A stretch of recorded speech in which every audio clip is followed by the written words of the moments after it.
the point of me making this video is, one, to give you the update, and two, to give you the potential implications that it has for people like me, or perhaps like you, that use your drones recreationally. All right, everybody, welcome back to the channel. Fly and Ride here. So in this video, I'm going to give you an update on the latest on the New Jersey drone saga. If you don't know what I'm talking about, there's been all sorts of reports on the New Jersey drone saga. Drones flying everywhere, videos. I mean, FBI was involved, FAA was involved, the president commented on it, president-elect commented on it, so you name it. It's been all over the news. So I'm going to give you an update on what I know from the research that I've done. And then I'm also going to give you an update on the implications for what that means to me, who obviously is all about flying drones and riding my motorcycle. If you know anything about my channel, it's about combining these two passions, flying drones and riding motorcycles all over the state of New Jersey, bringing you cinematic drone footage. I mean, you name it, you've seen it. If you haven't, just make sure you check out the over 175 videos that I have in my video library. So let's jump in. All right, so again, the topic has been about all of these mysterious drone sightings all over the state of New Jersey, across the Northeast, and frankly, I think across different parts of the US. And the sightings have raised a lot of questions. I have some, I think many of us have, that are living here in the area. Since mid-November, I think it was around mid-November, there have been dozens of reports of large unidentified drones flying over New York, New Jersey, Pennsylvania, and beyond. Now look, these are not your average kind of hobby drones, certainly not like the one that I'm using, although one of them could be. You know, they're bigger, they're flying at night. Primarily all of this stuff has been at night, and nobody seems to know where they're coming from, who's controlling them. And of course, it's made it all the way to the FBI, the FAA has been involved, and everyone has been trying to figure out what the heck is going on with this drone mystery. By the way, I've seen them. I'll be honest with you, they look like regular drones to me, but I am speculating. I'm not, you know, an expert in unidentified drones. But what's even more interesting is, you know, some of the reports that have been surrounding these sort of mysterious drone sightings. And again, I'm not one for conspiracy theories. All the stuff that I shared with you here, you can go Google it, you can go figure it out and find it. So around more or less the same time, there was a small container of radioactive material that went missing in transit from a cancer treatment center in Newfield, New Jersey. Now, look, the shipment arrived at its destination damaged and it was empty.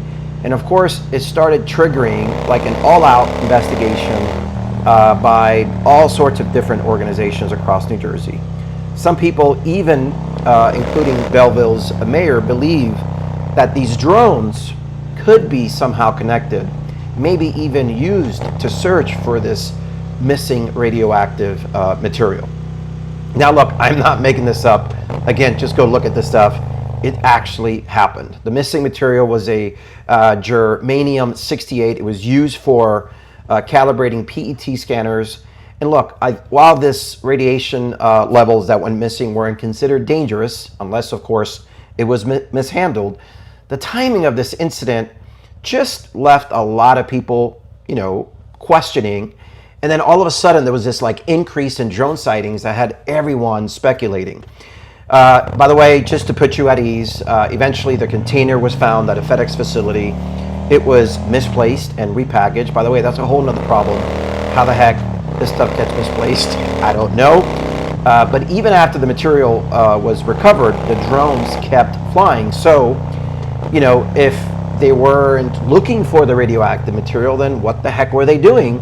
And again, who's controlling them? So again, that's the essence of what's been happening, especially here across New Jersey. And again, everybody is talking about it. So what does this mean for, you know, drone pilots like myself? And what does this mean for me, for my channel, right? So I bring you videos usually once a week, and more often than not, I include cinematic drone footage. And the essence of my channel is fly and ride, hence I fly drones and ride motorcycles. So here's what I think it means, not only for me and for potentially my channel, but for other drone pilots across the state of New Jersey. So when this stuff happens, you know, the FAA typically has to respond, and the way that they respond is they tighten regulations. As a matter of fact, you know, the FAA, although I think it took them long to do this, since this has been happening in early November, I think recently, so today is December 21st, I think a few days ago, they actually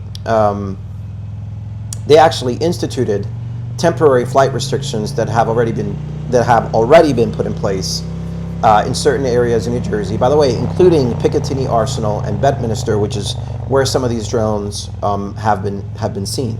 Now, even if these drones, you know, turn out to be, you know, unrelated to, you know, that radioactive incident that I told you about, which of course it doesn't seem like they are, you know, just the overall sentiment and the amount of concern that we've seen from the public, it just means there's more eyes on the skies, and this can only mean more limits on how and where we can fly.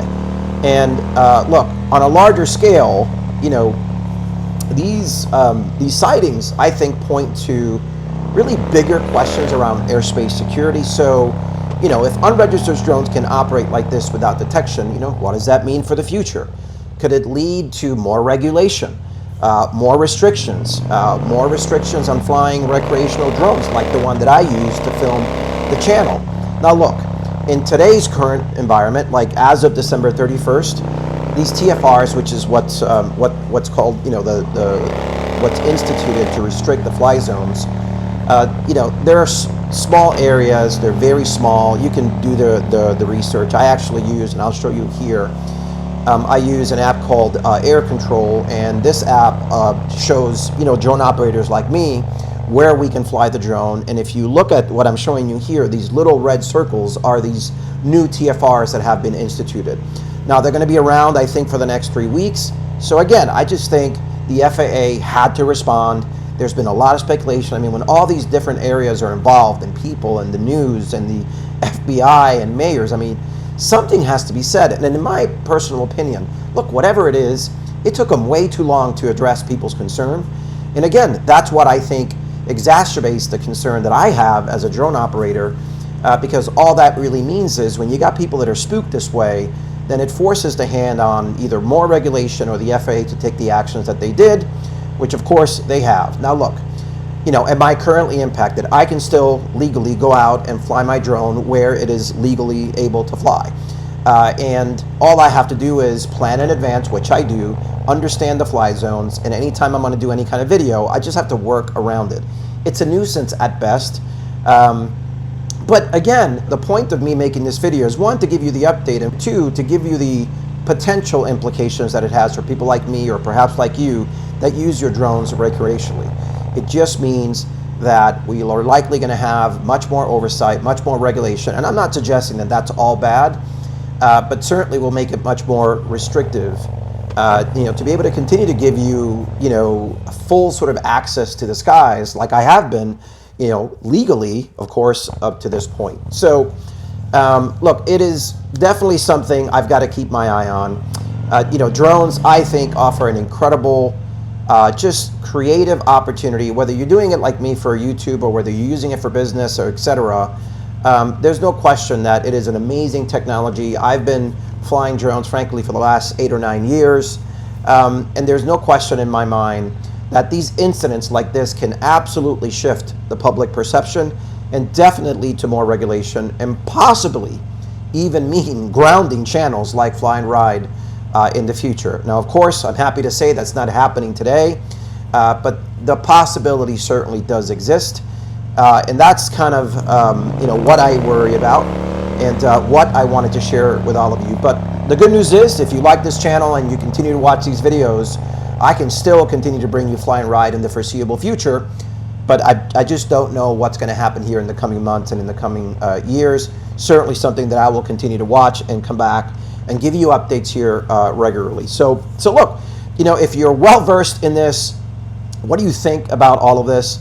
You know, do you believe these drones were connected to the missing radioactive material? You know, the media suggests it wasn't. Do you think it was a coincidence? you know, what do you think it means for the future of drone flying in New Jersey or across the U.S.? So do me a favor, drop your thoughts in the comments below.